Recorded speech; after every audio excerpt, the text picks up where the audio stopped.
C'est un événement en cercle fermé, réservé à l'élite militaire, Carly. Ce n'est pas un barbecue en famille. Je ne peux pas me permettre qu'une civile comme toi ruine l'image de Josh devant ses supérieurs. La voix de ma sœur résonnait, à travers le haut-parleur de mon téléphone. Aucune hésitation. Pas la moindre once de remords. Elle venait de me bannir, de la cérémonie de promotion de son mari, parce que je n'étais pas assez haute société. Elle avait juste oublié un détail. Le téléphone qu'elle utilisait pour m'insulter, était payé par ma carte de crédit. La maison dans laquelle elle était assise, était garantie par mon excellente cote de crédit. Pendant 14 ans, j'avais détourné chaque centime de ma prime de risque, gagnée dans des bunkers souterrains au Moyen-Orient, pour financer son train de vie de princesse. Mais son erreur fatale, ce jour-là, a été de croire que j'étais une simple civile, au bas de l'échelle. Elle n'avait aucune idée, que les supérieurs que son mari essayait désespérément d'impressionner, étaient précisément les officiers qui travaillaient directement sous mes ordres. Mais avant de vous raconter exactement comment j'ai fait voler en éclats cette fausse façade de l'élite, directement sur la scène d'honneur de la marine, cliquez sur le bouton j'aime et abonnez-vous à la chaîne. Croyez-moi, vous ne voulez absolument pas manquer l'expression de pure horreur sur leur visage, quand la vérité a finalement éclaté. L'appel s'est terminé, mais la tonalité bourdonnait dans mon oreille, comme un encéphalogramme plat. Je suis resté parfaitement immobile, au centre de ma cuisine. Je n'ai pas jeté le téléphone. Je n'ai pas crié. J'ai juste fixé l'écran noir et froid, posé sur l'îlot en granit. Ma mâchoire s'est contractée, l'os grinçant contre l'os, envoyant une douleur aiguë et lancinante, directement dans mes tempes. J'ai posé mes deux mains à plat, sur le bord du plan de travail en pierre. Je me suis penché en avant, appuyant de tout mon poids. J'ai appuyé jusqu'à ce que mes jointures deviennent d'un blanc cadavérique, le sang désertant ma peau, tout comme la chaleur, avait complètement déserté ma poitrine. 14 ans. C'était la durée pendant laquelle j'avais signé l'échec. J'ai baissé les yeux vers le mug de café noir, posé près de ma main. Une fine pellicule d'huile flottait à la surface. Il était glacial, rassis et amer. Je l'ai pris, et j'ai bu une gorgée lente. Ça avait le goût de la cendre, mais je l'ai avalé quand même. J'avais besoin de ce rappel amer à la réalité. La voix d'Alexa résonnait encore, dans la pièce vide. Ce n'est pas un barbecue en famille. Je ne peux pas me permettre qu'une civile comme toi ruine l'image de Josh. Elle l'avait dit avec le geste désinvolte et irritant de la main, comme pour chasser une mouche. Sans hésitation, sans culpabilité. J'avais passé toute ma vie d'adulte, à agir comme le sac de sable financier, pour ses erreurs sans fin. Et elle venait de me mettre à la porte, parce que mes jeans délavés ne correspondaient pas au cordon de velours du gala de promotion de son mari. J'ai tourné le dos à la cuisine, et j'ai marché d'un pas lourd vers le bureau. Les lattes du plancher grinçaient sous mes bottes. Je me suis assise à mon lourd bureau en chêne, et j'ai ouvert mon ordinateur portable. La lueur bleue de l'écran a frappé mon visage, projetant des ombres grises et dures, sur ma peau. Je me suis rendu sur mon portail bancaire. La page s'est chargée. Juste là, tout en haut de la liste des transactions récentes sur ma carte secondaire, figurait un nouveau débit, 420 €. Un achat en boutique. La ligne de motif se lisait comme une mauvaise blague, tenue de gala de la marine. Elle avait utilisé mon argent pour acheter l'armure en mousseline qu'elle prévoyait de porter, tout en me verrouillant à la porte. J'ai baissé la main, et j'ai tiré d'un coup sec sur le tiroir du bas du bureau. Les rails en métal ont hurlé. J'ai ignoré les piles bien rangées de déclarations de revenus, et j'ai déterré un dossier cartonné rigide, qui jaunissait. Je l'ai ouvert. À l'intérieur, se trouvait un rapport de pertes et d'incidents évités de justesse, provenant d'une base d'opérations avancée dans le golfe Persique. J'ai passé mon pouce calleux sur les taches de saleté séchée, encore incrustées dans le coin du papier. 7 ans plus tôt, un obus de mortier avait éventré le mur et de notre complexe. J'avais passé 3 jours à m'étouffer avec de la poussière de soufre, et le goût métallique du sang cuivré, en maintenant une pression sur la jambe déchiquetée d'un coéquipier. J'avais gagné une prime de risque supplémentaire, ce mois-là. Le mois exact où j'avais viré chaque centime aux États-Unis, pour sauver Alexa d'un avis d'expulsion. J'ai regardé le nombre pixelisé de 400 €, sur l'écran. Puis, j'ai regardé la saleté, sur le rapport militaire. L'argent du sang. Une prime de risque gagnée sous la menace des tirs, convertie en une robe de soirée bon marché, pour un parasite. Le simple dégoût a fait monter la bile, au fond de ma gorge. Alexa avait bâti tout son faux empire social, sur mon silence. En raison des protocoles stricts des services de renseignement naval, je laissais la guerre à la base. Je conduisais une Ford rouillée de 10 ans. Je portais des t-shirts gris unis, et des jeans. J'avais l'air d'un gratte-papier fatigué, qui s'en sortait tout juste, avec un salaire de cadre moyen. C'était tout l'intérêt. Un officier du renseignement qui se fait remarquer, est un officier du renseignement mort. Alexa avait militarisé cette couverture. Elle avait tissé un récit pathétique pour son petit club de femmes d'officiers, me dépeignant comme la sœur aînée civile et fauchée, un désastre financier qu'elle devait constamment tolérer. Le syndrome de la femme de militaire assisté avait complètement pourri son cerveau. Elle vénérait la feuille de chêne dorée de Josh, comme si cela faisait d'elle une princesse par association. Elle se pavanait sur la base en exigeant des saluts, complètement aveugle à la réalité de la chaîne de commandement. Je me suis levé en repoussant la lourde chaise, et j'ai marché jusqu'au grand placard, dans le coin du bureau. J'ai écarté la rangée de chemises en flanelle usée. Caché dans l'espace sombre et mort au fond, pendait un épais sac à vêtements en vinyle. J'ai saisi la lourde fermeture éclair en laiton, et je l'ai tirée d'un coup sec vers le bas. Le tissu blanc, éclatant et aveuglant de mon uniforme de cérémonie de la marine, a absorbé la faible lumière de la pièce. J'ai tendu les doigts, traçant le pli tranchant de l'épaule. Ma main a frôlé le métal froid et lourd, épinglé au col. La feuille de chêne en argent. O5. Commandant. Juste en dessous, se trouvaient les rubans de campagne. Des rangées de déploiements au combat, de citations de renseignements, et une purpelate. Des médailles gagnées dans des pièces sans fenêtre, et des déserts sans pitié. Alexa voulait jouer à la guerre des classes militaires.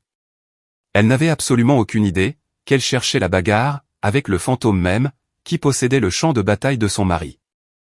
J'ai remonté la fermeture éclair, les dents se verrouillant avec un son, ressemblant à celui d'un sac mortuaire que l'on scelle. Je suis retourné au bureau, et je me suis assise dans la lueur bleue de l'écran. Ma poitrine a cessé d'être oppressée. Mon esprit est devenu complètement clair, froid, calculateur. La voix grave et rocailleuse de l'amiral Vance, lors d'un briefing classifié des années auparavant, a résonné dans ma tête.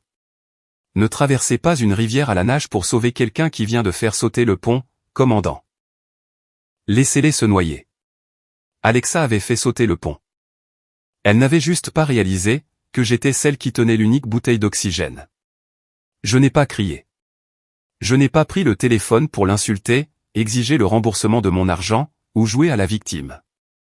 C'était un comportement de civil. Des déchets émotionnels. J'opérais avec une précision militaire. J'ai attrapé la souris de l'ordinateur. Le petit curseur blanc a glissé en douceur sur l'écran, survolant les paramètres du compte joint.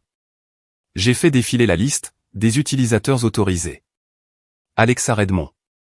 J'ai déplacé le curseur sur le bouton rouge, étiqueté révoquer l'accès. Mon index reposait lourdement sur le plastique froid. Je n'ai pas tremblé. Je n'ai pas hésité, une fraction de seconde. J'ai appuyé. Le clic mécanique et net a résonné dans la pièce silencieuse, comme un percuteur frappant une amorce. Accès refusé. Carte désactivée. Solde à 0. La conduite d'oxygène financière était officiellement coupée. Maintenant, le compte à rebours commençait.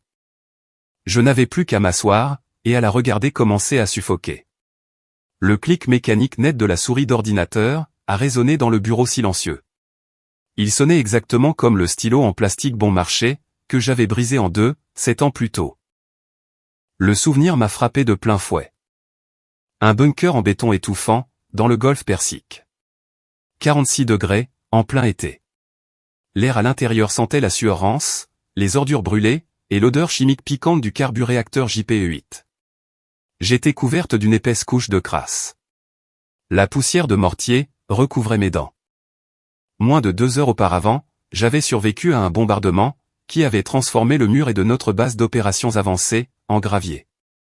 Mes oreilles bourdonnaient encore, d'un sifflement aigu qui ne voulait pas s'arrêter. Que faisais-je au lendemain de ça? J'étais assise sur une chaise pliante en métal rouillé, signant un formulaire de virement Western Union.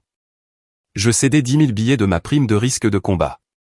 La voix de ma mère était passée par la ligne satellite cryptée, parasitée, gémissante, exigeante. Ta sœur subit tellement de pression en ce moment, Carly. Tu sais à quel point c'est difficile pour elle, d'essayer de sauver les apparences. Sois une bonne grande sœur. Nous sommes une famille. J'avais craché une gorgée de sable, dans une tasse en fer blanc.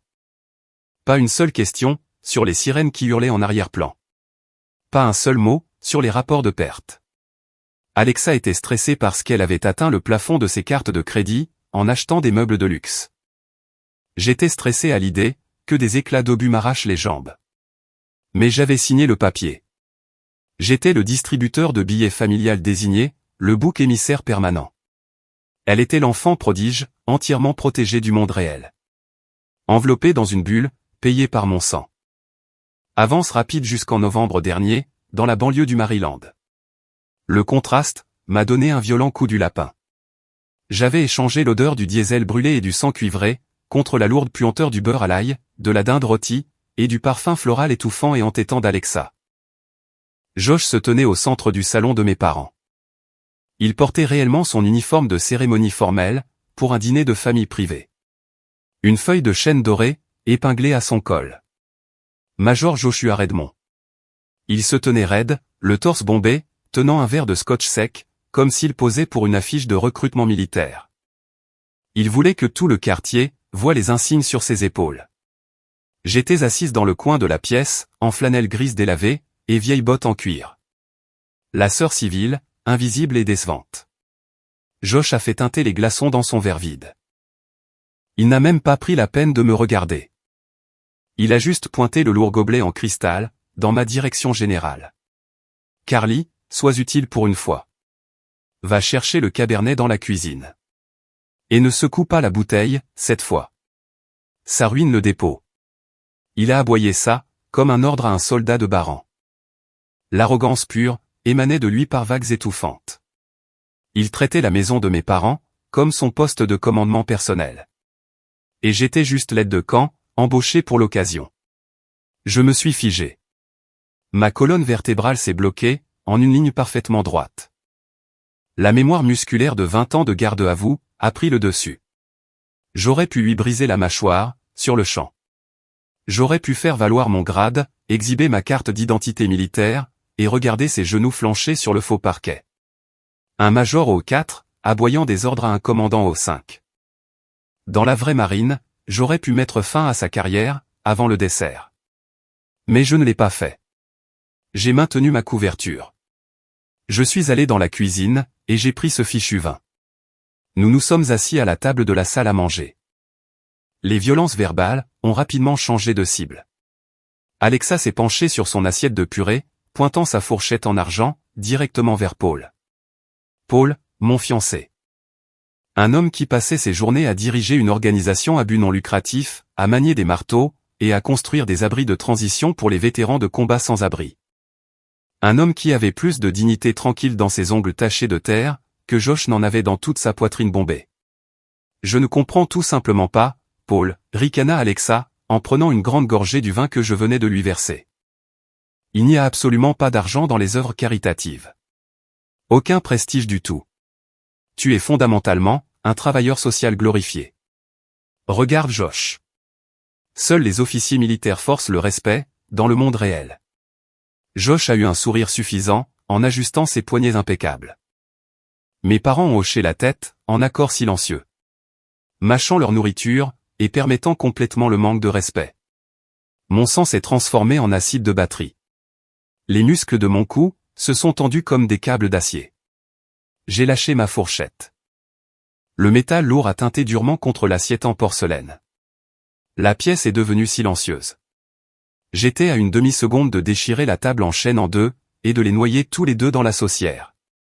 Puis, une main chaude et calleuse s'est posée fermement sur mon genou, sous la table. Paul. Il n'avait pas l'air en colère.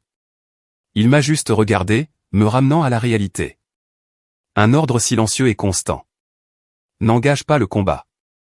Ils ne valent pas la saleté sur tes bottes. J'ai forcé mes mains à revenir sur mes genoux.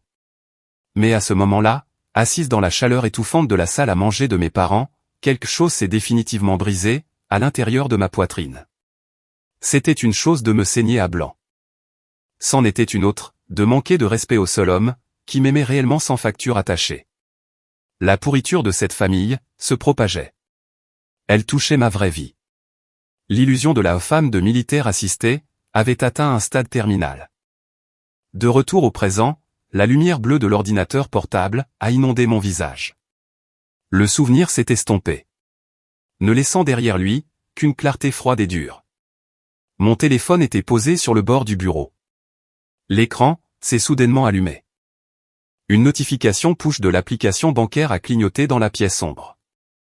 Refusé. 215 € chez Platinum Air Studio. 10 secondes plus tard, une autre notification. Refusé. 215 € chez Platinum Air Studio. Puis, un SMS d'Alexa est apparu, frénétique et rapide. Et, ta carte fait des siennes. Appelle la banque à Zap. Je suis à la caisse et il me regarde. J'ai fixé le texte. Je l'ai imaginé debout là, sur sa chaise de salon coûteuse, avec des feuilles d'aluminium encore coincées dans les cheveux, paniquant pendant que la caissière passait le plastique encore et encore. La fausse élite, soudainement coupée de sa valeur volée, et de mon argent volé. J'ai pris le téléphone. Je n'ai pas répondu.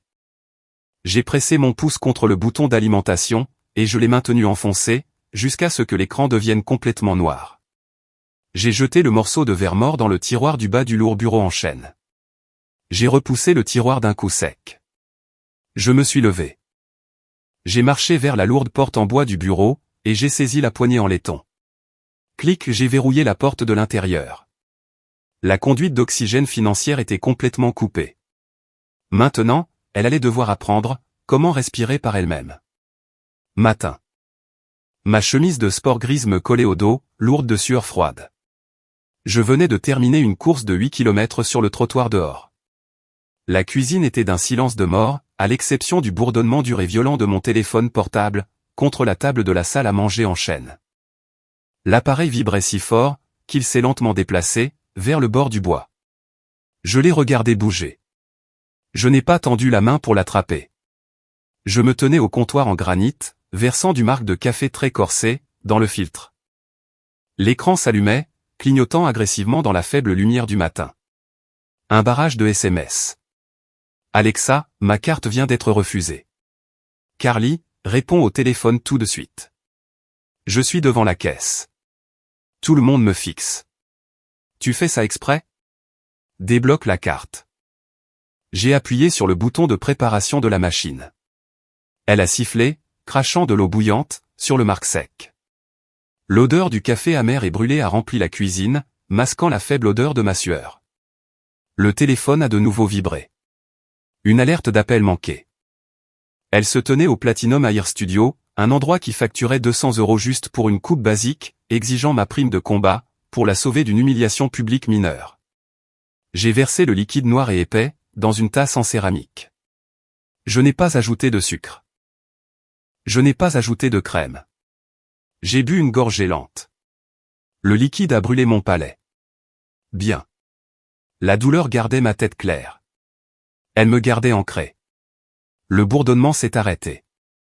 Exactement 10 secondes de silence se sont écoulées. Puis, une sonnerie différente a coupé l'air lourd. Maman. Ils avaient appelé la cavalerie. Alexa avait couru en pleurant vers nos parents, parce que le distributeur de billets avait avalé sa bouée de sauvetage en plastique.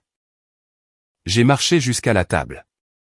J'ai pris le téléphone, et j'ai fait glisser l'icône verte. J'ai appuyé sur le bouton du haut-parleur, et j'ai reposé le téléphone sur le bois dur. Carly, qu'est-ce qui ne va pas chez toi? La voix de ma mère était tranchante. Chargée de cette lourde déception familière, qu'elle ne réservait qu'à moi. Ta sœur est assise dans sa voiture en train d'hyperventiler. Elle a un gala majeur à préparer. Tu connais la pression qu'elle subit en tant que femme de militaire. C'est un style de vie très exigeant. J'ai fixé la surface noire de mon café. Un style de vie exigeant. Ma sœur passait ses journées dans les country clubs et les salons de coiffure, habillée avec mon argent. Vous êtes des sœurs. Ma mère a continué à pousser, appliquant la culpabilité en couches épaisses, comme du ciment humide. Tu dois faire des compromis.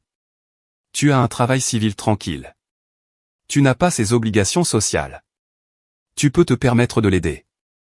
Réactive la carte. Ne sois pas égoïste, Carly. Ma main a jailli. J'ai saisi la lourde tasse en céramique, et je l'ai claquée fort sur l'îlot en granit. Crac. Le café noir bouillant a éclaboussé par-dessus le bord, s'accumulant sur la pierre froide. Le bruit violent a résonné à travers le haut-parleur du téléphone. Ma mère s'est tue complètement, au milieu de sa phrase. L'ancienne Carly se serait excusée pour le bruit. L'ancienne Carly aurait essayé d'expliquer l'achat de la robe à 400 €, implorant un procès équitable. Pas aujourd'hui. Mon réservoir de tolérance était complètement vide. Je me suis penché sur le comptoir, mon visage à quelques centimètres du microphone au bas du téléphone. Je n'ai pas crié. Ma voix est tombée bas, froide. Dépouillée de toute émotion humaine. C'était le ton exact que j'utilisais lors des interrogatoires de cibles hostiles dans le Golfe. Écoute-moi très attentivement, maman. Je ne suis pas sa piste d'atterrissage d'urgence. Je ne suis pas sa banque. Cette carte est bloquée. Elle reste bloquée en permanence. Pardon, a haleté ma mère. Sa voix est montée dans les aigus, tremblante d'une indignation feinte. Tu ne me parles pas sur ce ton. Si tu ne réactives pas cette carte tout de suite, tu n'es plus la bienvenue dans cette famille. Tu m'entends? Je vais te déshériter. Voilà. Elle avait joué sa dernière carte. Le bannissement total. La menace ultime, utilisée pour maintenir le bouc émissaire de la famille, dans le rang. Obéir ou perdre son sang. Je n'ai pas bronché. Mon rythme cardiaque ne s'est pas accéléré. J'ai regardé le café renversé s'égoutter du bord du comptoir, et heurter le sol. Compris, ai-je dit. J'ai tendu la main, et j'ai tapé sur le bouton rouge. L'appel a été coupé. Un silence de mort a envahi la cuisine. Je n'ai pas argumenté. Je n'ai pas expliqué ma version de l'histoire. J'ai ouvert les paramètres de contact de mon téléphone. J'ai fait défiler jusqu'au nom de ma mère. Bloquer ce contact. J'ai fait exactement la même chose pour mon père. Puis, je l'ai fait pour Alexa. Le téléphone est devenu noir. Coupure totale. Le périmètre était sécurisé. Le silence dans la maison était lourd, mais il n'était plus étouffant. Il était propre. L'horloge murale tic-taquait, régulière, implacable. Je suis sorti de la cuisine, laissant le désordre sur le comptoir. J'ai essuyé mes mains calleuses sur mon pantalon de survêtement, et je me suis dirigé tout droit vers mon bureau.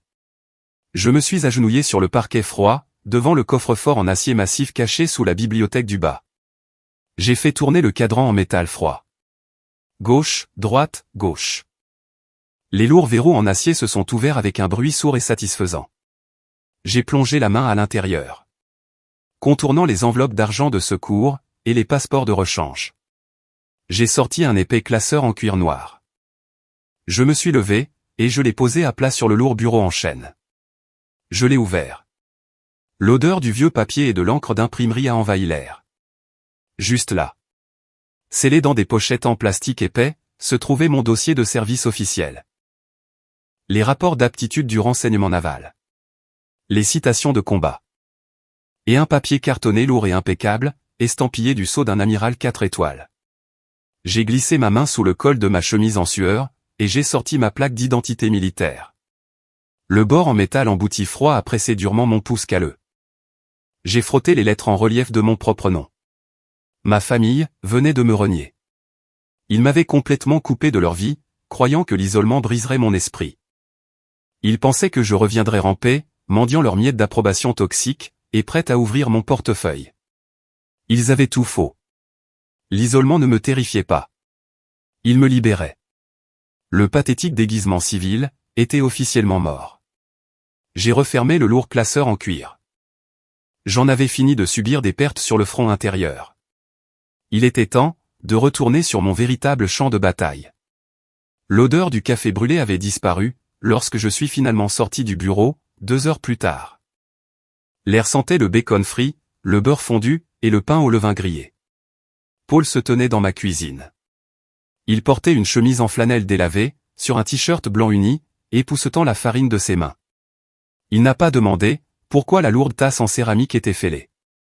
Il n'a pas demandé pourquoi une flaque de café très corsée séchait en une tache collante sur l'îlot en granit. Il a juste pris un chiffon humide, l'a essuyé en silence, et a posé une assiette chaude d'œufs et de galettes de pommes de terre devant moi. Je me suis assise sur le tabouret de bar. J'ai regardé la nourriture. Puis j'ai regardé ses mains. Rugueuses, calleuses. Couvertes de minuscules cicatrices, à force de manier un marteau de charpentier, pour les constructions de son association à but non lucratif. Ses mains construisaient de véritables abris, pour des vétérans sans abri. Tandis que les doigts parfaitement manucurés de ma sœur, ne faisaient que passer ma carte de crédit, pour un brushing. J'ai posé mes coudes sur le comptoir propre. Je me suis penché en avant, et j'ai laissé mon front tomber, contre son épaule. Un rare moment de vulnérabilité.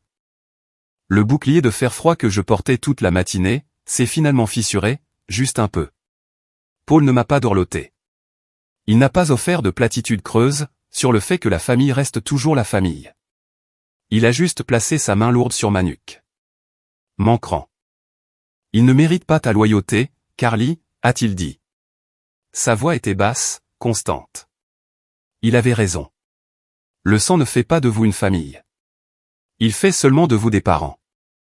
J'ai mangé en silence. Le nœud dans mon estomac s'est lentement dénoué. J'avais une famille de cœur juste ici. Et j'en avais une autre, qui m'attendait à la base. Lundi matin. L'air du Maryland était vif et froid. Je conduisais mon pick-up Ford cabossé, sur le long tronçon d'asphalte vers la base navale. Plus je me rapprochais du front de mer, plus la présence militaire devenait lourde. Le profond coup de klaxon mécanique d'un navire a résonné sur l'eau grise. Je me suis garé au poste de contrôle de sécurité. La jeune sentinelle est sortie de la guérite. Il portait un uniforme de camouflage impeccable, et un fusil M4 en bandoulière, serré en travers de sa poitrine. Il a pris ma carte d'identité militaire. Ses yeux ont scanné la carte en plastique, puis sont descendus, vers la feuille de chêne en argent sur mon col. Son attitude a changé instantanément. Le comportement décontracté de contrôle d'entrée a disparu. Il s'est mis au garde à vous, sa colonne vertébrale se raidissant. Il a levé sa main droite dans un salut tranchant comme un rasoir. Le tranchant de sa main heurtant le bord de sa casquette, avec un léger claquement. Bonjour, mon commandant. J'ai rendu le salut, net. Précis. Bonjour, quartier-maître. Il a rendu la carte d'identité, et m'a fait signe de passer. J'ai remonté la vitre. Un sentiment silencieux de fierté s'est installé au fond de ma poitrine. Là-bas, en banlieue, j'étais la sœur civile perdante, la décharge financière pour une femme de militaire gâtée. Mais ici, derrière cette clôture métallique, j'étais un officier de haut rang, de la marine des États-Unis. Ici, mes sacrifices se mesuraient en galons et en autorité opérationnelle. Pas en combien je contribuais aux cotisations du country club d'Alexa. J'ai garé le pick-up, et j'ai marché tout droit vers l'aile sécurisée. L'air à l'intérieur du bâtiment du renseignement était sec, à température contrôlée. Et sentait légèrement l'ozone, des salles de serveurs. Je me suis enregistré à la réception, et j'ai descendu le couloir poli, jusqu'à de lourdes portes en acajou. 4 étoiles d'argent brillaient sur la plaque nominative. Amiral Tom avance. J'ai frappé 2 fois. Fermement. Entrez. J'ai fait un pas à l'intérieur, et je me suis mis au garde à vous. Vance était assis derrière un bureau massif. C'était un vétéran de combat d'une autre époque. Le visage buriné comme du vieux cuir, les yeux perçants et impitoyables. Il a fait un signe de la main, m'indiquant de laisser tomber la formalité. « Asseyez-vous, Carly » a-t-il dit en poussant un épais dossier classifié sur le bois poli. J'ai examiné votre évaluation des menaces sur le secteur du Golfe. L'analyse est sans faille. Nous modifions les itinéraires de patrouille en fonction de votre lecture. Merci, monsieur. Il s'est adossé dans son fauteuil en cuir. Les ressorts ont gémi doucement. Il m'a regardé, pas seulement l'uniforme. Mais moi. Vance avait commandé mon unité, lors de ma 2e mission. C'est lui qui a autorisé ma prime de risque, quand le mortier a touché notre bunker. Il savait exactement ce qu'il m'en avait coûté de gagner ces rubans sur ma poitrine. Vous avez l'air tendu, commandant, a-t-il dit, sa voix perdant le tranchant d'un amiral, et prenant le timbre grave d'une figure paternelle. Plus que d'habitude. Et je connais la différence, entre le stress opérationnel et les problèmes civils. J'ai regardé le bureau en chaîne. Je ne voulais pas traîner des drames familiaux, dans un bureau 4 étoiles. Mais Vance n'était pas seulement un haut gradé. C'était un mentor. J'ai gardé ça strictement tactique. Court et brutal. J'ai coupé la ligne d'approvisionnement financier de ma sœur hier, monsieur. Elle m'a banni de la cérémonie de promotion de son mari ce week-end, parce que je ne suis pas assez de l'élite militaire, pour leur image. Vance s'est arrêté. Il n'a pas offert de pitié. La pitié, c'était pour les civils. Il a plongé la main dans le tiroir du bas de son bureau. Il a sorti une cave à cigares en bois. A ouvert le loquet. Et a extrait un gros cigare sombre. Il l'a fait rouler lentement, entre son pouce et son index, ses yeux verrouillés sur les miens. Un sourire lent et tranchant s'est étiré sur son visage buriné. C'était exactement le même sourire qu'il arborait, juste avant d'autoriser une frappe aérienne.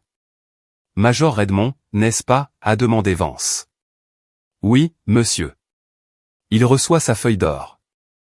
Vance a mordu le bout du cigare, et a craché le bout dans une corbeille à papier en laiton. Il ne l'a pas allumé. Il l'a juste coincé entre ses dents. Commandant, a dit Vance, sa voix descendant dans un grognement bas et dangereux.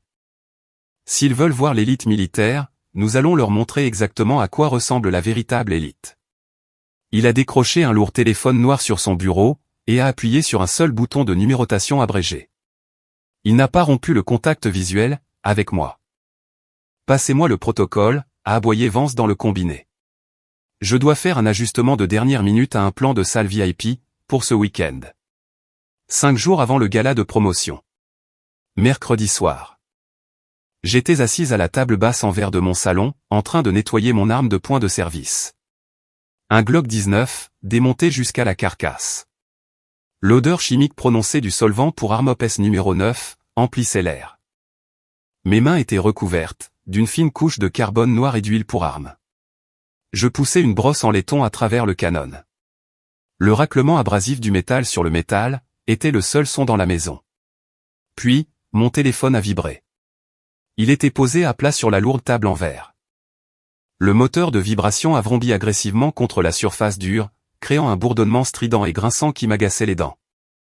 Je l'ai ignoré. J'ai continué à récurer le canon. Il a vibré à nouveau. Puis une troisième fois. J'ai posé la culasse sur un chiffon en microfibre.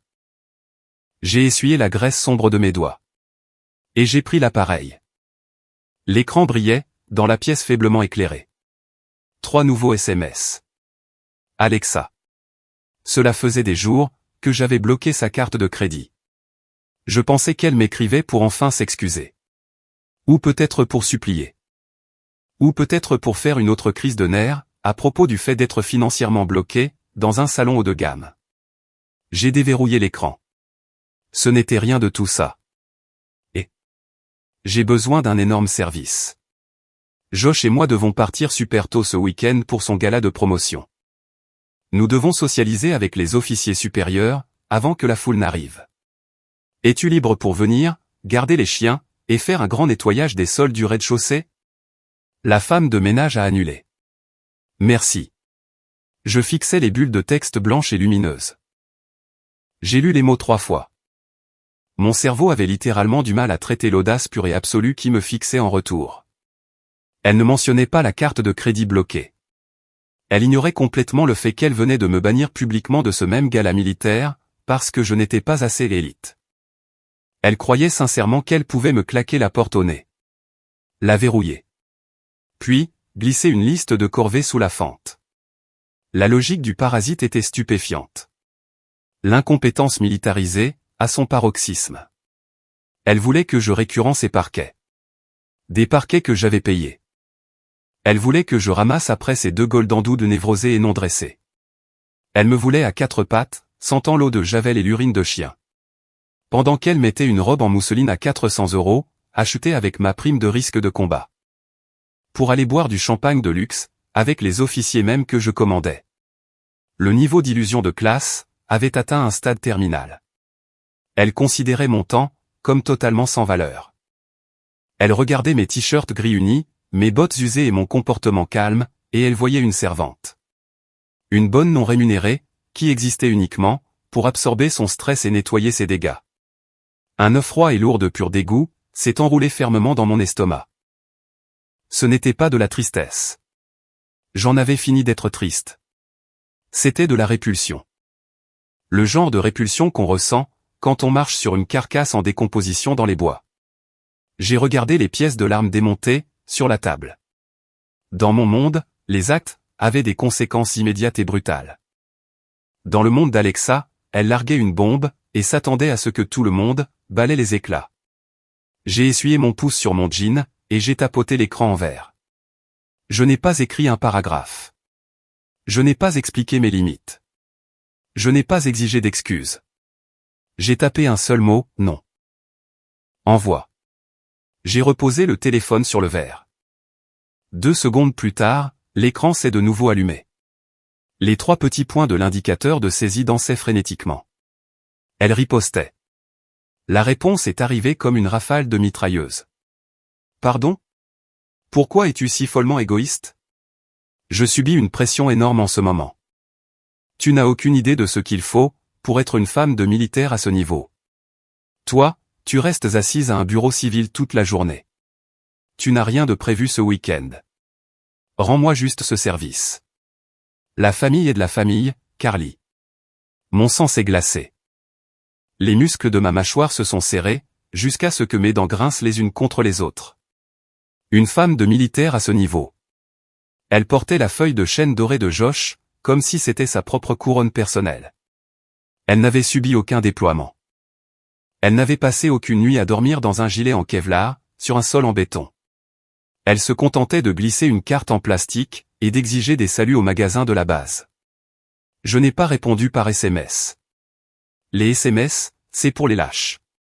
Ça laissait place à l'interprétation. Ça laissait place au débat. J'ai tapé sur le nom de son contact, et j'ai appuyé sur l'icône d'appel. J'ai porté le téléphone à mon oreille. Ça a sonné exactement une demi-fois, avant qu'elle ne décroche. Enfin, a aboyé Alexa. Sa voix, dégoulinante d'irritation. Écoute. Je n'ai pas le temps de me disputer avec toi à ce sujet. Les chiens doivent être nourris à 6 heures. Et tu dois utiliser le nettoyant spécifique pour bois sous l'évier. Ferme-la. Je n'ai pas crié. Ma voix a baissé d'une octave entière. C'était un râle bas et guttural. La voix de commandement exacte, que j'utilisais dans les salles d'interrogatoire à Fallujah. Morte, froide. Dépouillée de toute empathie. Alexa a cessé de parler instantanément. La chute brutale de température dans le combiné l'a paralysée. Écoute-moi très attentivement, ai-je dit. En espaçant chaque mot, avec une précision absolue. Je ne suis pas ta femme de ménage. Je ne suis pas ton promeneur de chiens. Je ne suis pas ton compte en banque. Carly. Quel est ton problème? Je parle. Je l'ai coupé. Ma voix tranchant sa pathétique défense, comme un couteau de combat. Tu voulais jouer à la haute société. Tu voulais me laisser à la porte. Félicitations. La porte est fermée à clé. À partir de 7 secondes précises. Tu es seule. Ne me demande plus jamais rien. Tu es morte pour moi. J'ai éloigné le téléphone de mon oreille. Je n'ai pas attendu de l'entendre halter. Je n'ai pas attendu de l'entendre pleurer. J'ai appuyé sur le bouton rouge. L'appel a été coupé. Je suis allé dans les paramètres. Bloquer ce contact. Confirmer. J'ai jeté le téléphone sur la table en verre. Il a atterri avec un bruit sourd et lourd. Le silence dans le salon est revenu, absolu et ininterrompu. La ligne financière était coupée. La ligne de communication était coupée. J'ai pris la lourde glissière en métal de mon Glock, et j'ai commencé à remonter l'arme. Chaque pièce s'est enclenchée parfaitement en place. Elle voulait voir l'élite. Elle allait avoir exactement ce qu'elle demandait. Si on a déjà abusé de votre gentillesse au sein de votre propre famille, pour vous jeter à la seconde où vous n'étiez plus utile, cliquez sur le bouton j'aime pour me montrer que je ne suis pas seul. N'hésitez pas à partager votre propre expérience sur le fait de poser des limites, dans la section des commentaires ci-dessous. Et continuez à regarder pour voir exactement comment je leur ai fait payer le prix fort. Le salon était complètement silencieux. Je ne ressentais plus de colère. Je ne ressentais plus de tristesse. Le poids lourd et étouffant que je portais dans ma poitrine depuis 14 ans avait tout simplement disparu. Remplacé par une clarté froide et creuse. Je suis allé dans la cuisine, et j'ai ouvert le tiroir à bazar. J'ai sorti une lourde paire de ciseaux utilitaires en acier. Je suis retourné à mon bureau. J'ai pris la carte de crédit physique de secours du compte joint. Et j'ai serré l'acier froid sur la bande magnétique. Crac! Le plastique épais s'est fissuré en deux. Je l'ai coupé encore, et encore. De minuscules morceaux de plastique sans valeur ont plu dans la corbeille.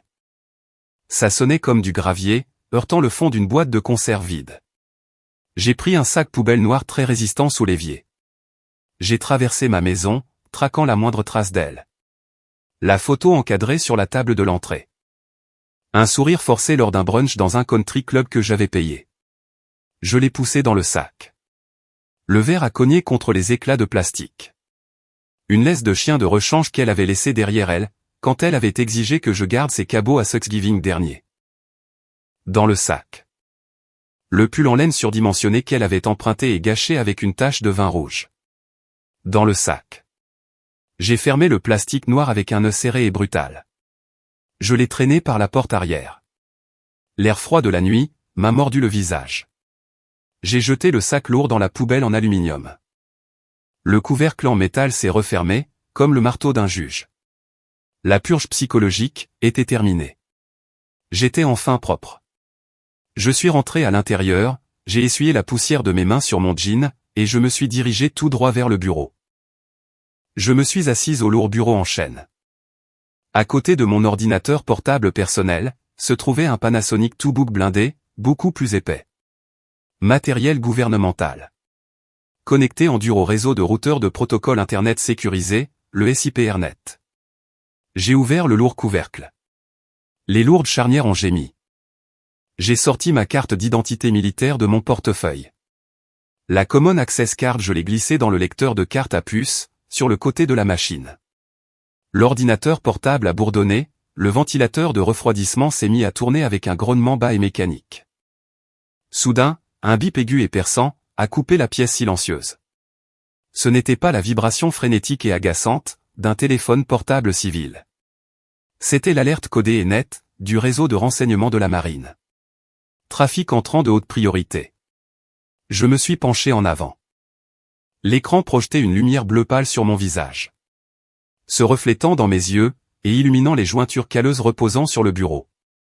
J'ai placé mes doigts sur le lourd clavier mécanique. J'ai tapé mon code d'accès alphanumérique à 16 caractères. J'ai appuyé sur la touche Entrée.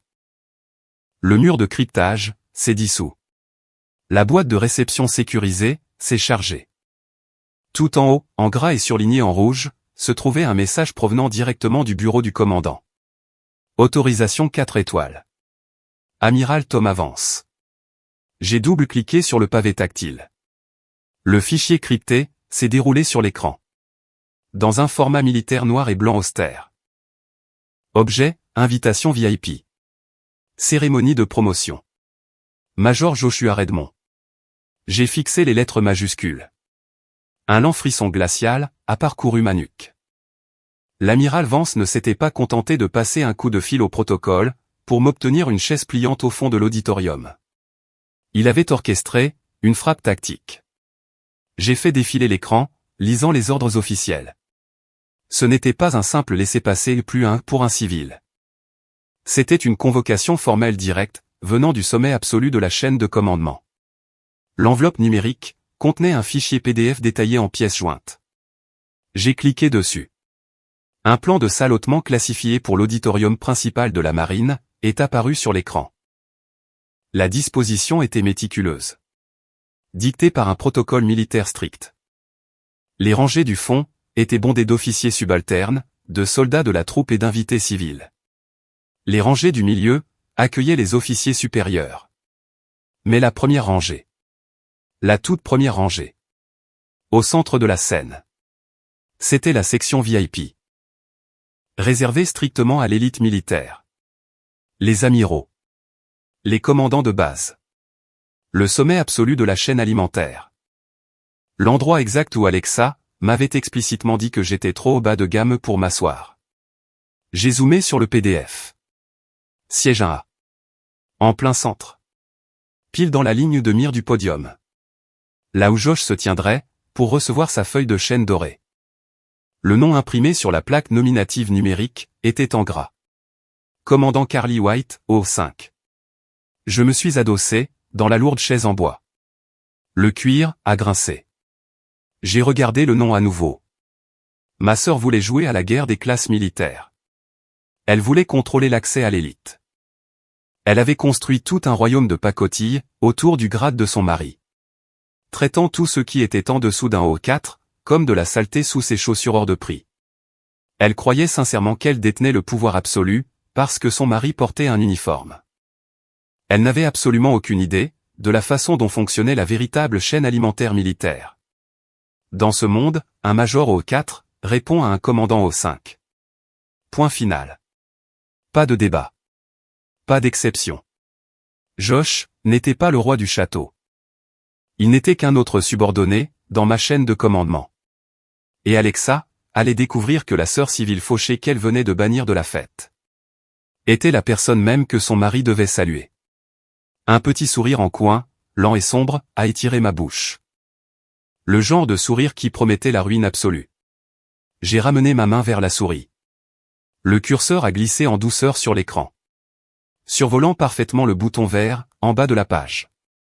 Confirmer la présence. Je n'ai pas hésité. Je n'ai pas cligné des yeux. J'ai appuyé fermement mon doigt, sur le plastique.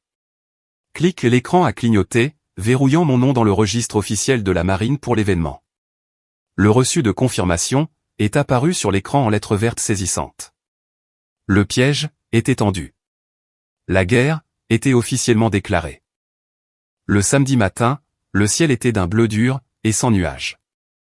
La maison était complètement silencieuse. Je me tenais au centre de la buanderie. Le fer lourd sifflait. De la vapeur chaude était projetée dans l'air, sentant le coton roussi et l'amidon. Je pressais le métal brûlant sur le tissu blanc éclatant de mon uniforme de cérémonie de la marine. J'ai mis tout mon poids sur la poignée. Le pli de la jambe du pantalon devait être assez net pour couper du verre. C'était la norme. Mes mains semblaient hors de propos contre le tissu d'un blanc pur. Mes jointures étaient épaisses. La peau de mes paumes était rugueuse. Couverte de minuscules cicatrices délavées, à force de retirer des éclats d'obus déchiquetés de mon équipement tactique. Alexa avait des mains douces. Des mains de salon de beauté. Des mains qui ne savaient que passer une carte de crédit et tenir une flûte à champagne. J'ai fait glisser mon pouce le long du pli tranchant de la chemise d'uniforme. Tout devait être d'une perfection absolue. Pas de fil qui dépasse. Pas de pli. Pas de place pour l'erreur. Ce n'était pas seulement un vêtement. C'était une armure. J'ai porté l'uniforme repassé dans la chambre, et je l'ai enfilé. Le tissu était rigide. Il maintenait ma colonne vertébrale, dans une ligne droite et impitoyable. Je me suis tenu devant le miroir en pied. Je n'ai pas reconnu la femme qui me fixait. Elle n'était pas la sœur civile fatiguée, dans la chemise en flanelle délavée. Elle n'était pas le compte bancaire silencieux et invisible. J'ai ouvert une petite boîte en bois doublée de velours, sur ma commode. À l'intérieur, se trouvaient les lourds insignes en laiton et en argent. J'ai pris les feuilles de chêne en argent. O5. Commandant. J'ai enfoncé les épingles pointues à travers le tissu épais, sur mes épaulettes. Les fermoirs en métal se sont enclenchés, avec un clic dur et sourd. Ensuite, les rubans de campagne. J'ai soulevé la lourde barrette de métal, ornée des barres colorées. Je les ai alignés parfaitement, au-dessus de ma poche de poitrine gauche. Juste au-dessus de mon cœur. J'ai enfoncé les épingles. Le métal a cliqueté. Un son froid et net. J'ai regardé les rayures colorées. La violette. Les étoiles de bronze. Chaque centimètre de cette barrette de ruban représentait un moment où j'ai failli ne pas rentrer à la maison. J'ai saigné dans la poussière du désert, pour qu'Alexa puisse acheter des robes à 400 € et organiser des cocktails en banlieue. Elle pensait que mon argent poussait sur les arbres. Elle pensait que je n'étais qu'une ratée silencieuse, qui poussait de la paperasse derrière un bureau. Elle allait découvrir le taux de change exact de ma prime de risque. Aujourd'hui, les cuivres allaient briller. J'ai attrapé mes clés de voiture. J'ai franchi la porte d'entrée. L'air du matin a frappé mon visage. Mordant et froid. Je suis monté dans la cabine de mon pick-up Ford de 10 ans. Le moteur s'est mis en marche, avec un grondement rugueux et lourd. J'ai reculé dans l'allée, laissant le quartier résidentiel silencieux derrière moi. J'ai conduit vers le sud, en direction de la base navale. Plus je me rapprochais, plus le monde civil s'estompait. L'odeur des gaz d'échappement a cédé la place à l'air lourd et salé de l'océan Atlantique. La circulation s'est fluidifiée. Les immenses clôtures en grillage, surmontées de barbelés, sont apparues. Je me suis garé, à la guérite de sécurité principale. J'ai baissé la vitre. Le vent froid s'est engouffré dans la cabine. Un jeune marine se tenait à l'extérieur de la guérite. Il portait un camouflage forestier. Il avait l'air de s'ennuyer. Il s'est approché de la fenêtre. S'attendant à faire signe de passer à un autre entrepreneur civil, ou à un marin de Baran. Je lui ai tendu ma carte d'identité militaire. Le marine a regardé la carte en plastique. Ses yeux sont descendus vers la feuille de chêne en argent, brillant sur mon col. Son expression ennuyée a disparu, en une fraction de seconde. Ses bottes ont claqué l'une contre l'autre. Le bruit sec du cuir heurtant le cuir a résonné sur la barrière en béton. Sa colonne vertébrale s'est bloquée droite comme un piquet. Il a levé sa main droite, dans un salut impeccable, tranchant comme un rasoir. « Bonjour, mon commandant », a-t-il aboyé. Sa voix était forte, résonnant d'un respect absolu et inconditionnel. J'ai porté ma main à la visière de ma casquette. J'ai rendu le salut. Net. Précis. « Bonjour, Marine. » Il a rendu la carte. Et a reculé, me faisant signe de franchir les lourdes portes en acier. J'ai remonté la vitre. Ma famille m'a traité comme un chien errant. Ils m'ont enfermé dehors. M'ont utilisé. Et m'ont jeté. Mais ici, sur cet asphalte, je commandais une base entière. Le respect n'était pas emprunté. Il était gagné, dans le sang. J'ai garé le pick-up, dans le parking VIP désigné, près du hall de l'amiral. J'ai coupé le moteur. Le silence dans la cabine était lourd. J'ai regardé à travers le pare-brise. Le bâtiment massif se dressait devant moi. Entouré de pelouses entretenues et de piliers en béton. L'entrée principale était encadrée de baies vitrées massives, du sol au plafond. Je suis descendu du pick-up. La lourde porte a claqué derrière moi, avec un grand bruit métallique. J'ai ajusté ma casquette blanche, tirant la visière noire, bas sur mes yeux. J'ai traversé l'asphalte noir. Mes chaussures en cuir ont frappé le sol, avec un claquement régulier et rythmé. À travers la vitre, je pouvais voir la réception d'avant-cérémonie. La pièce était bondée d'uniformes de cérémonie et de robes civiles coûteuses. C'était une mer de bleu, de blanc et d'or. Puis, je l'ai repérée. Alexa se tenait près du devant de la salle. Rôdant juste à côté de la section VIP délimitée par des cordons. Elle portait une robe en mousseline bleu pâle.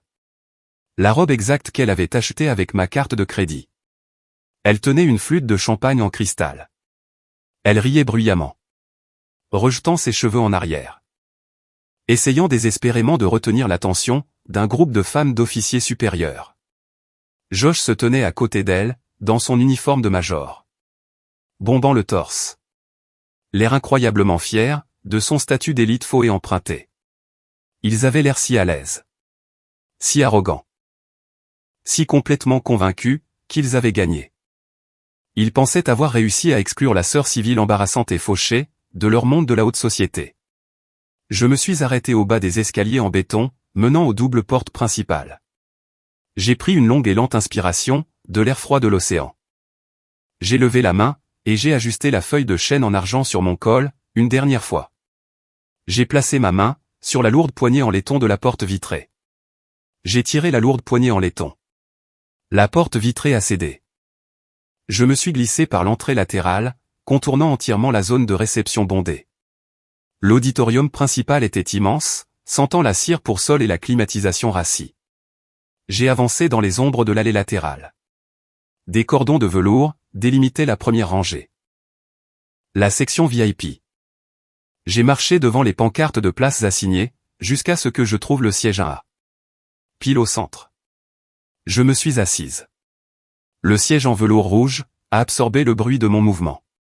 En bas, dans le hall principal, la foule a commencé à affluer. Je les ai observés depuis la rangée surélevée.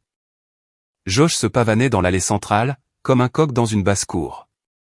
Son uniforme était impeccable. Mais sa posture était arrogante. Trop détendue, pour une véritable discipline militaire. Il serrait la main des officiers subalternes. Affichant un sourire figé, étudié. Alexa marchait un demi-pas derrière lui. Dans cette robe en mousseline bleue à 400 €. Elle tenait le menton haut, scrutant la pièce. Elle a regardé les chaises pliantes à l'arrière. La section civile. J'ai vu le moment exact où ses yeux ont balayé les sièges vides. Un sourire suffisant et satisfait s'est dessiné sur son visage. Elle s'est penchée et a chuchoté quelque chose à Josh. Il a hoché la tête, l'air tout aussi soulagé. Il croyait honnêtement avoir gagné.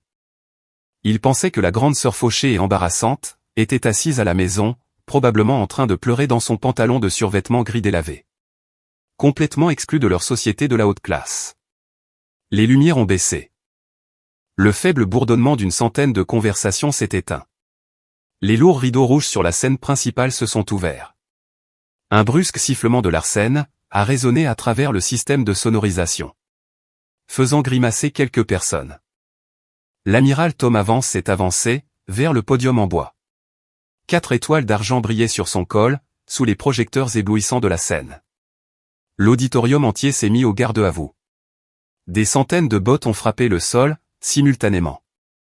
Asseyez-vous, a aboyé Vance dans le microphone. La foule s'est assise à l'unisson. Josh était assis au premier rang de la section des personnes honorées. Directement sous la scène. Le torse bombé. Attendant son moment de gloire. Vance n'a pas regardé ses notes préparées. Il a saisi les bords du podium en bois à 2 mains, et a regardé la foule. Nous sommes ici aujourd'hui, pour reconnaître la promotion de plusieurs officiers.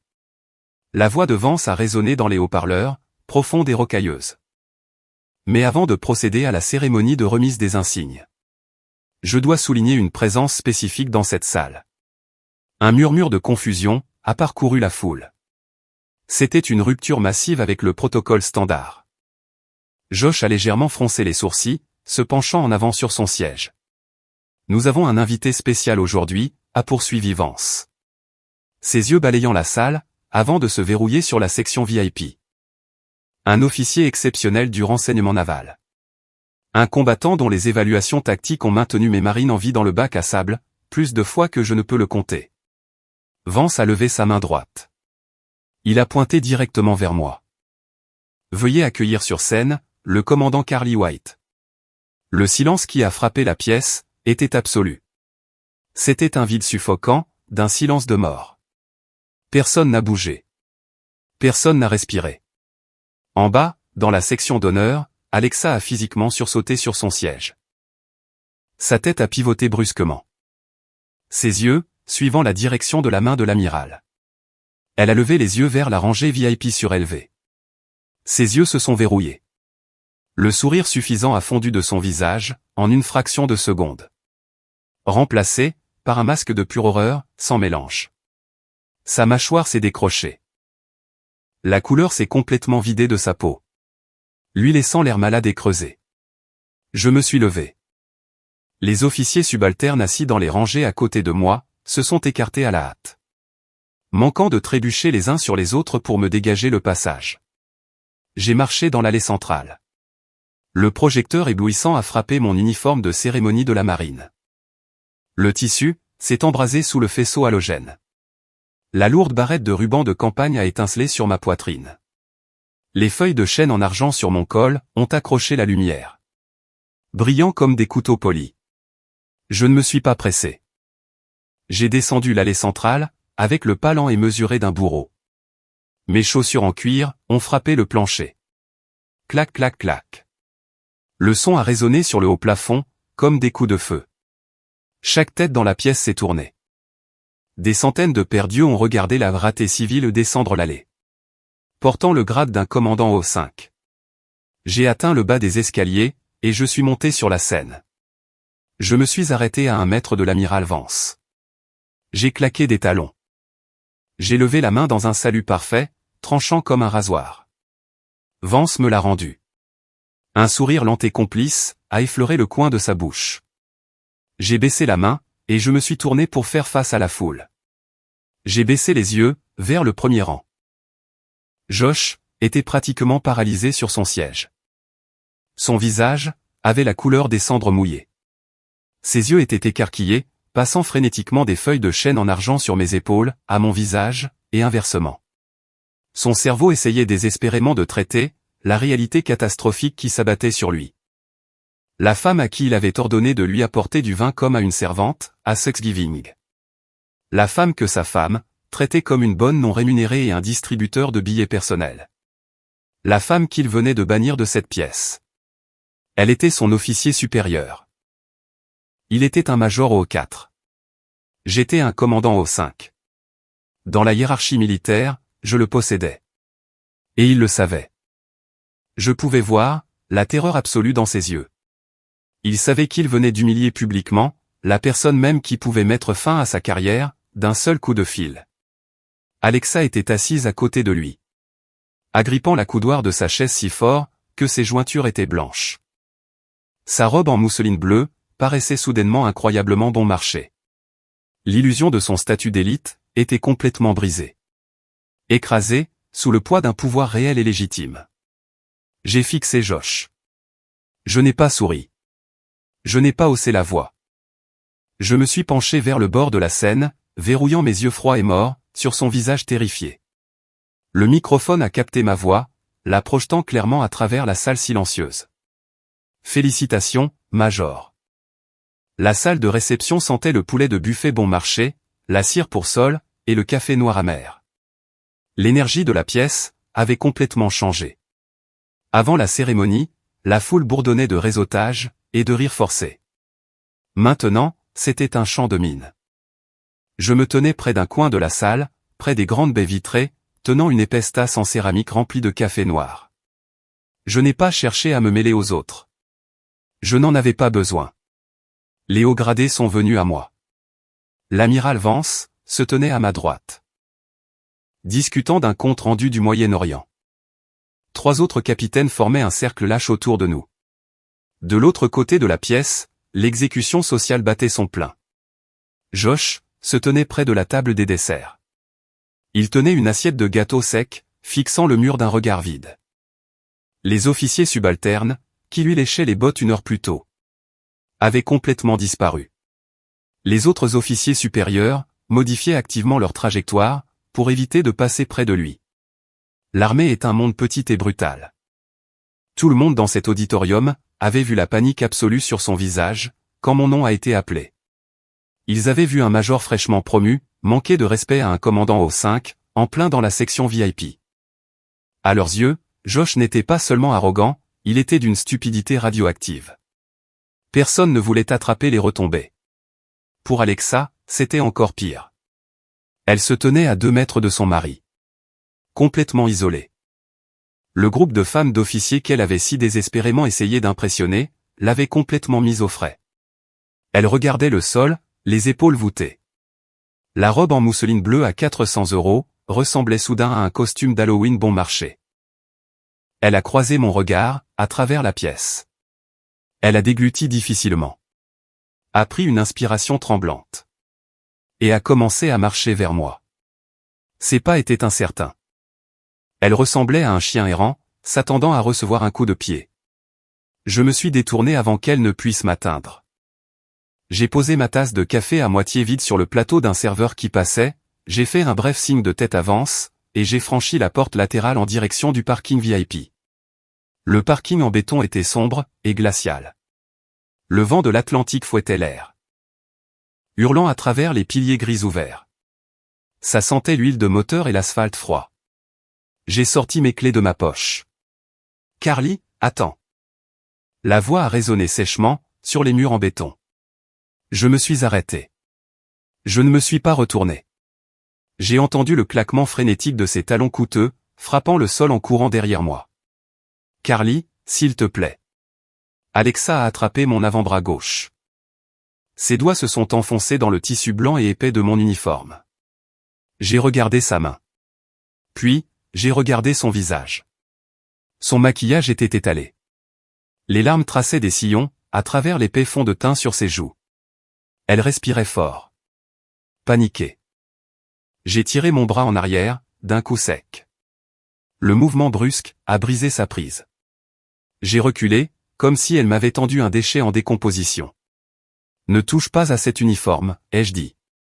Ma voix était complètement plate. Morte. Elle a tressailli. Les larmes ont commencé à couler plus vite. Le mécanisme de défense narcissique classique. Jouer à la victime quand on est acculé. Pourquoi m'as-tu fait ça, a-t-elle pleuré, la voix brisée. Pourquoi as-tu menti? Tu m'as laissé me ridiculiser complètement, devant les supérieurs de Josh. Tu m'as humilié exprès. Je l'ai fixé. Le déni pur était presque d'ordre clinique. Elle venait de voir la carrière de son mari imploser à cause de sa propre arrogance, et elle essayait toujours, de retourner le couteau dans la plaie. Je n'ai jamais menti, ai-je dit. Je n'ai jamais caché mon grade. Tu n'as simplement jamais pris la peine de demander. Pendant 14 ans, tu n'as jamais demandé ce que je faisais dans le golf. Tu n'as jamais demandé comment je gagnais l'argent, que je t'envoyais. Tu étais trop occupé à essayer de savoir si mes jeans délavés te faisaient mal paraître devant tes faux amis. Je suis désolé, a-t-elle sangloté, en levant les mains au ciel. D'accord, je suis désolé. J'étais stressé. Tu connais la pression que je subis. Mais tu ne peux pas me couper les vivres comme ça. La carte de crédit, Carly. Le nouveau salaire de Josh. Ne tombe pas avant des mois. On a des traites pour la voiture. On a l'hypothèque. Tu ne peux pas juste nous laisser avec rien. Nous sommes une famille. Elle est tombée à genoux, juste là. Sur le béton froid, taché d'huile. La robe en mousseline bleue s'est imprégnée de la flaque d'eau sale sur le sol. Elle a attrapé le pli de mon pantalon d'uniforme blanc. S'il te plaît, a-t-elle supplié, en levant les yeux vers moi. Le visage contorsionné en un gâchis laid et pathétique. Réactive juste la carte. Je vais arranger ça. Je dirai à maman et papa que tu avais raison. Ne me coupe juste pas les vivres. Elle ne pleurait pas pour moi. Elle pleurait pour le compte bancaire. Je l'ai regardé de haut. Je n'ai pas ressenti une once de pitié. Je n'ai pas ressenti de colère. Je n'ai ressenti absolument rien. Le lien du sang était complètement mort. Tu m'as banni de ton cercle d'élite, ai-je dit, ma voix coupant le vent glacial, comme une lame de rasoir. Maintenant, je te bannis définitivement de ma vie. J'ai reculé ma jambe, arrachant mon uniforme de son étreinte. Je me suis retourné, et j'ai appuyé sur le bouton de déverrouillage de mon porte-clés.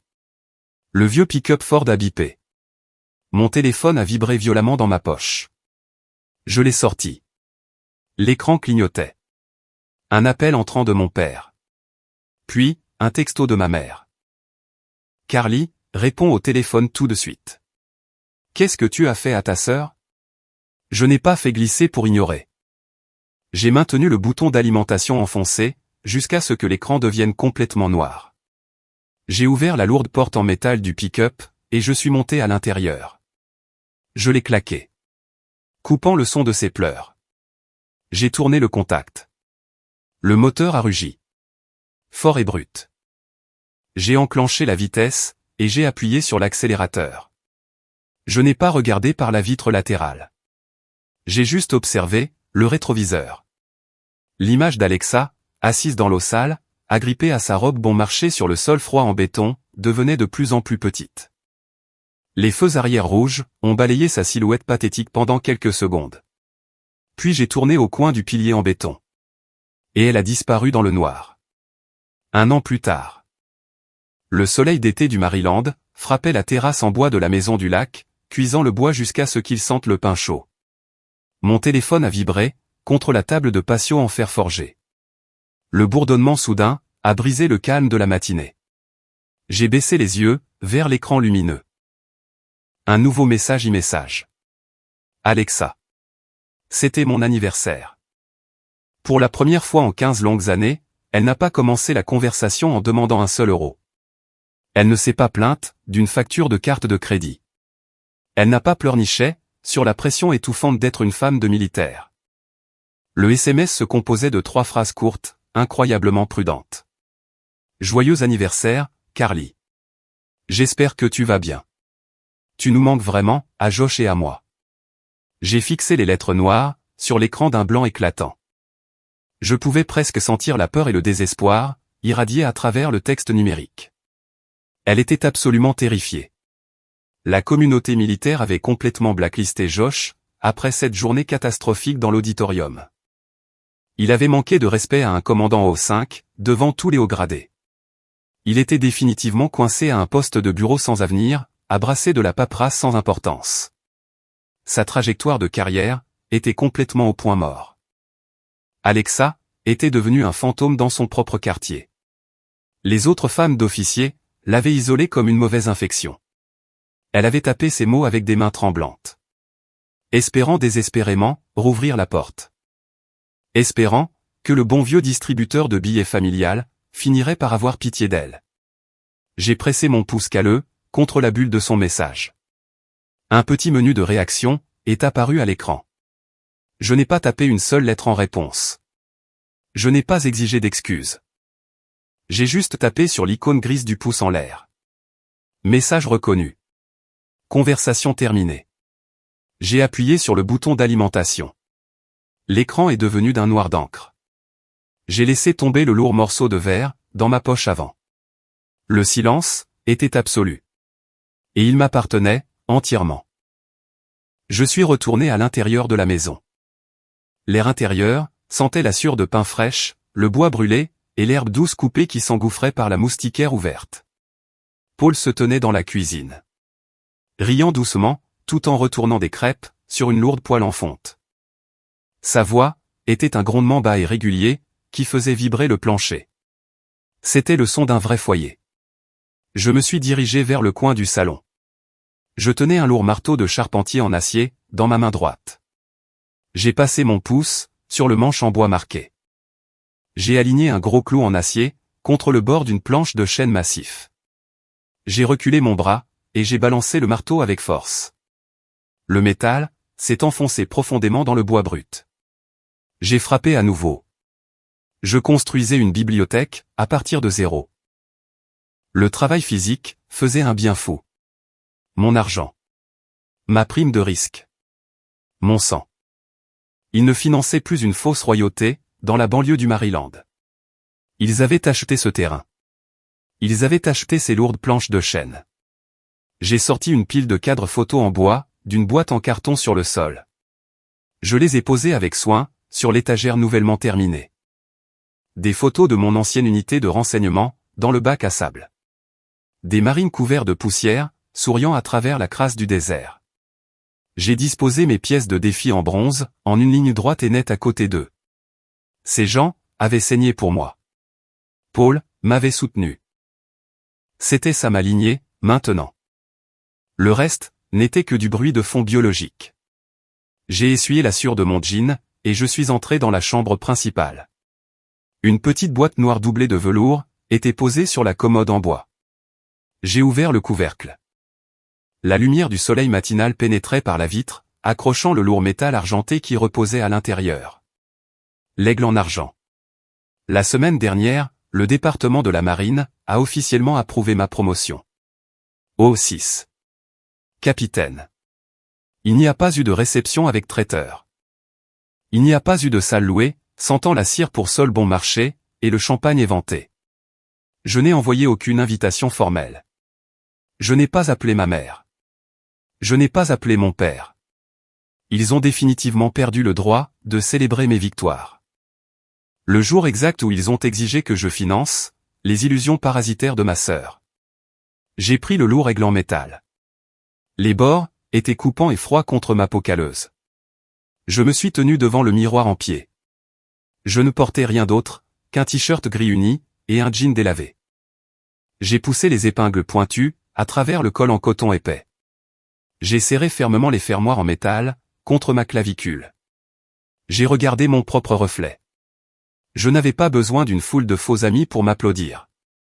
Je n'avais pas besoin que Josh me salue avec la terreur pure dans les yeux pour valider ma valeur. L'aigle en argent était lourd. Il portait le poids de chaque déploiement dans le désert, de chaque briefing classifié, et de chaque fois où j'ai choisi le devoir plutôt que le confort. Je l'avais mérité dans l'ombre. Je le portais, dans le silence. Ma fierté ne nécessitait pas les applaudissements de personnes ingrates. Je suis ressorti, sur la véranda arrière. Les lattes du plancher ont doucement grincé sous mes lourdes bottes. Paul est sorti derrière moi. Il m'a tendu une épaisse tasse en céramique, remplie de café noir. De la vapeur s'élevait, dans l'air frais du matin. J'ai bu une gorgée lente. Le liquide sombre était chaud, et parfaitement amer.